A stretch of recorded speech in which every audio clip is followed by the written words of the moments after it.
D'abord, j'espère ne pas vous parler parce que je vais essayer de faire un exposé qui ne sera pas trop technique.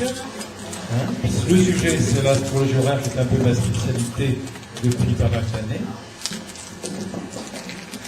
Alors, hier, je me disais, mais quelle introduction un peu à trouver pour introduire ce sujet?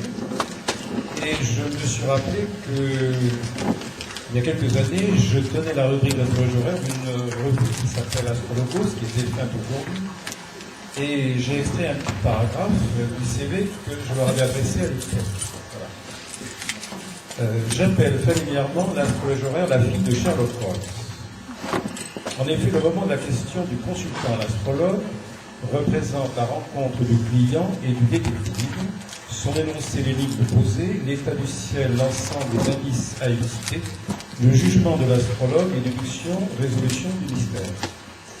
Ce n'est pas pour rien que le père de Sherlock Holmes, Arthur Conan Doyle, était Gémeaux, ascendant Gémeaux, avec Mercure conjoint Pluton. En effet, l'astrologie horaire est un art mercurien, Gémeaux, curiosité, et Vierge, logique, matinée de Scorpion, intuition, avec un soupçon de Capricorne, objectivité. D'ailleurs, Conan Doyle ne dépeint-il pas physiquement Sherlock Holmes comme un pur type Mercure-Saturne? Il était excessivement mince, ses yeux étaient vifs et perçants, son nez aquilin et fin. Alors ça, c'est extrait d'une étude en rouge. Donc, qui est un cycle d'histoire de Sherlock Holmes par Arthur Conan Doyle. Voilà. Alors, je voudrais vous poser une question quand même pour animer un petit peu cette conférence. Est-ce qu'il y en a parmi vous qui pratiquent l'astrologie horaire? Personne? Si? Alors, regardez quand même dans votre tête si vous n'avez pas une dominante mercurienne. Ça peut être une dominante Gémeaux, une dominante saturnienne ou une dominante Scorpion. C'est des signes qui sont à la fois curieux et investigateurs. Pourquoi? Parce qu'on ne fait pas n'importe quelle astrologie. On fait souvent une astrologie qui correspond aux dominantes de votre propre thème. Voyez? Bon, par exemple, moi dans mon thème, j'ai un Neptune qui est assez faible, et je dirais que pour moi, l'astrologie malice c'est un peu un repoussoir. Bon, je ferme un peu la parenthèse. Voilà. Alors, je vais d'abord vous faire un bref historique de l'astrologie horaire. Alors, l'astrologie horaire, vous savez qu'on l'appelle aussi astrologie des interrogations. Pourquoi? Parce qu'une interrogation, c'est une question posée par le consultant à l'astrologue, et l'astrologue peut lui-même se poser ses propres questions. Alors, on l'appelle aussi astrologie horaire. Pourquoi? Parce qu'elle tire son nom du gouverneur de l'heure planétaire du thème. Alors, ça c'est déjà un peu technique.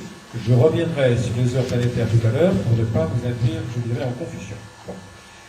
Alors, l'astrologie horaire, c'est très certainement... J'ai l'impression qu'on m'entend mieux sans... D'accord. Alors, l'astrologie horaire, c'est très certainement la plus ancienne application de l'art d'Uranie, puisque Uranie, c'est la planète qui gouverne l'astrologie, vous savez, avec l'astrologie mondiale. Bon, c'est-à-dire que l'astrologie horaire, elle naît avec l'astrologie, certainement en Babylonie, la Mésopotamie, vers 3000 ans avant Jésus-Christ. Pourquoi? Parce que c'était une époque où on ignorait pratiquement toujours son heure de naissance, presque toujours la date aussi, même approximative, et où on connaissait tout juste l'année. Bon. C'est une époque aussi où très souvent on fixait les échéances d'achat, de vente de bétail, où on fixait les débuts de la guerre et la signature de la paix aux pleines lunes et aux nouvelles lunes. Parce qu'évidemment, dans le ciel, la nuit, c'était extrêmement marquant. La lune scandait un petit peu le cours de l'existence des êtres humains, et donc c'était facile de se dire « je te verrai à la prochaine maison » ou « dans ou trois maisons ». Ce qui veut dire qu'incidemment, l'astrologie horaire a aussi, je dirais, facilité l'évolution, ce dont nous parlait ce matin Francis, de l'astrologie solilunaire, des lunaisons et des éclipses. Et ça, c'est un autre domaine. Alors, il faut dire aussi qu'à cette époque-là, la psychologie, ça n'existe pas. On n'est pas un individu, on est intégré dans un groupe, qui est une tribu, qui est un clan, et il faut survivre. Donc, il faut survivre en se serrant un peu dire du coude. Et donc, on est projeté sur un avenir qu'il faut maîtriser, donc on est surtout soucieux de questions matérielles. Est-ce que mon bétail va prospérer? Est-ce que je vais bien vendre ma vache? Est-ce que ma fille va se marier? Est-ce que nous allons gagner la guerre? C'est le roi qui demande ça à l'astrologue, vous voyez. Bon. Alors, cette astrologie, puisqu'elle est née en Babylonie et est héritée des Arabes, et les règles de l'astrologie horaire qui ont été donc compulsées par eux sont demeurées longtemps dispersées, jusqu'à ce que Jupin de Florence, qui était un Italien, de la Renaissance, les compile en 1583. Il a écrit également un traité intéressant sur les révolutions solaires. Alors bien sûr, il va falloir attendre William Lilly, ça vous dit quelque chose ce nom-là. Alors William Lilly, c'est le pape, c'est le père de l'astrologie horaire anglaise au XVIIe siècle, puisqu'on lui doit un chef-d'œuvre qui a été récemment traduit en français par les soins de Patricia de Passe et de notre ami Frédéric Muscat, que connaît bien Joseph Bétaillon. Jusque-là, on n'avait évidemment que la version anglaise. Et William Lilly a fait paraître son traité à Londres en 1647, Christian Astrology, vous trouverez ça sur Internet, qui est la véritable Bible de l'astrologie contemporaine. Alors, l'intérêt aussi de William Lilly, c'est que c'était non seulement un praticien, mais également un pédagogue. C'est-à-dire que c'est un homme qui rencontrait à peu près 8 à 10, parfois plus, consultants dans la journée, et qui le soir, à la veillée, eh bien, rédigeait les consultations qu'il avait résolues dans la journée, accompagnées de conseils à l'étudiant. Et il a compulsé cela, donc, en plusieurs volumes, Christian Astrology. C'est véritablement un ouvrage pédagogique.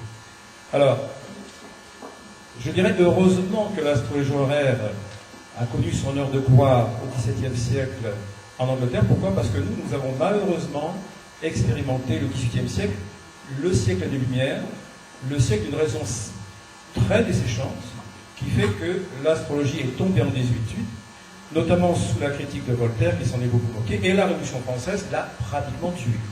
Ce qui veut dire qu'au XIXe siècle en France, il n'y avait que quelques petits cercles qui, véritablement, de façon hermétique ou secrète, pratiquaient l'astrologie, et il va falloir attendre l'entre-deux-guerres avec Eugène Castelans, par exemple, et curieusement, tout un groupe de mathématiciens, d'ingénieurs, passionnés quand même d'astronomie et d'astrologie, pour restaurer une astrologie qui va d'abord passer par, évidemment, l'astropsychologie d'André Barbeau dans les années 50, et qui va enfin restaurer l'astrologie horaire grâce à notre collègue Denis Labouré, dans les années 80, sur lequel je reviendrai, puisque je vais appuyer ma démonstration sur quelques-uns de ces thèmes.